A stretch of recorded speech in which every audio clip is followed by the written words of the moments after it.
Napaglipasan na ako ng panahon. Pero hindi pa rin pala huli ang lahat para sa akin. 4 kaming magkakapatid, ako ang panganay, 2 babae at 2 lalaki. Ako na ang tumayong ama sa kanila.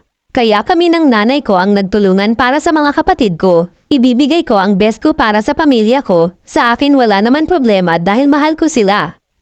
Kaso sa tuwing nagkaka-boyfriend ako, lagi na lang nag-iiba ang pakikisama nila sa akin, lalo na sa boyfriend ko. Hindi nila pinakikisamahan ng ayos hanggang sa iniiwan na lang ako. Kaya napagdesisyonan ko na lang mag-abroad. Habang nasa abroad ako, mas lalong naramdaman ko ang hirap. Lahat ng sahod ko padala kong lahat, kulang pa rin. Hanggang na-instruct nanay ko at naging alagain. Sa isip ko, wala nang pag-asa para makabuo pa ako ng sarili kong pamilya. Hanggang umuwi ako at age of 48 na, wala pa rin akong asawa, kahit boyfriend wala. Nakatapos na ang mga kapatid ko. Meron na silang sari-sariling pamilya. Ako naiwan sa nanay kong may sakit pagkatapos kong mag-abroad.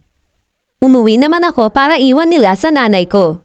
Hanggang sa may nakilala ako na nagpatibak ng aking puso. Bata pa sa akin, 35 years old lamang siya. Pinaramdam niya sa akin na totoo siya sa naramdaman niya sa akin. Kasi ang nanay ko ayaw niya sa boyfriend ko. Ayaw din ng mga kapatid ko. Sino daw mag-aalaga kay nanay pag nag-asawa ako? Lolakuhin lang daw ako dahil bata sa akin. Hanggang sa pinagtabuyan ko na si Guy at iniwan ko na.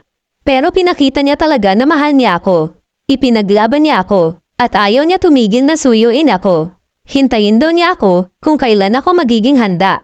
Mahal ko na siya. Paano nga ba magmahal ng tama kung sa simulat sa pool, binuhos ko sa pamilya ang lahat na pagmamahal na meron ako? May pag-asa pa ba kaming dalawa? Gusto ko rin naman na may sarili akong pamilya. Gusto ko lang naman, maunawaan ng pamilya ko yon. Hanggang dito na lang. Gumagalang. Rose.